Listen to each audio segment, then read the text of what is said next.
Hello. Today, Business Europe and UEAPME published a joint statement calling for a strengthened EU policy for craft and small and medium-sized enterprises.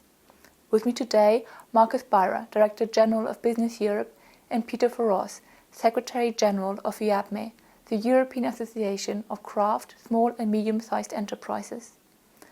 Mr. Beirer, why did the two organizations take this initiative? Well, SMEs are clearly the backbone of the European economy.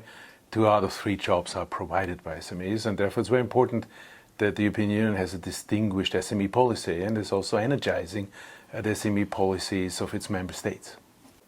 Mr. Foros, how do you assess the Commission's approach for better integration of SMEs in EU policies?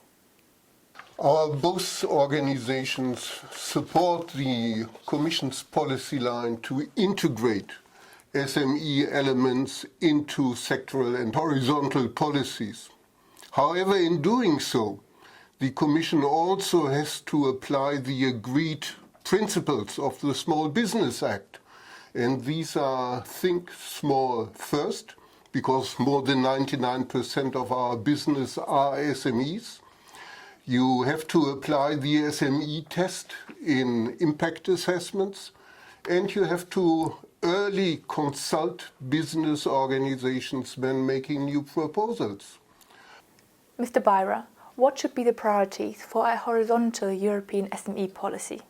This is about better access to finance, and talking to SMEs, this is of course still the major obstacle. Then of course it's about improved access to markets.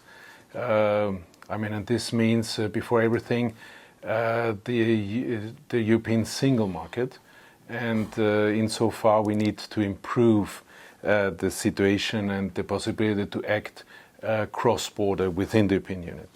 Then of course it's about supporting entrepreneurship, a key issue.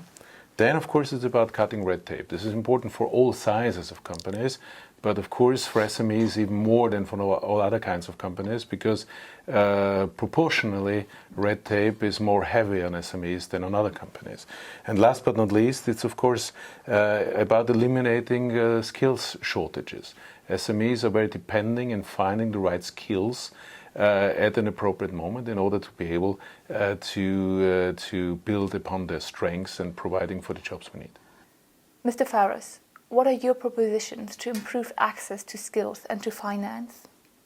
At present, we have a mismatch between the skills required and the skills on the market, despite the fact that we have this terrible number of 23 million unemployed in the Union.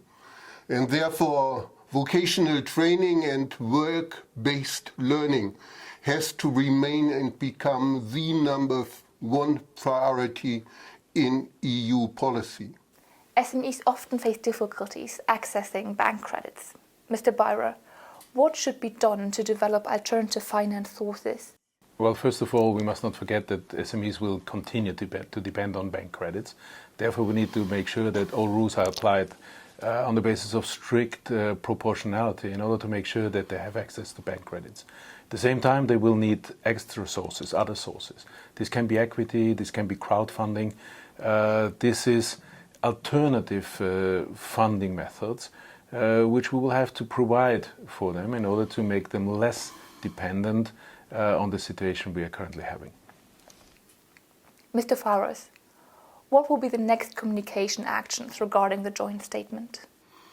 We now have a joint position, and we want to communicate it tomorrow to the meeting of the SME envoys in presence of the Commissioner responsible, Mrs. Bieńkowska.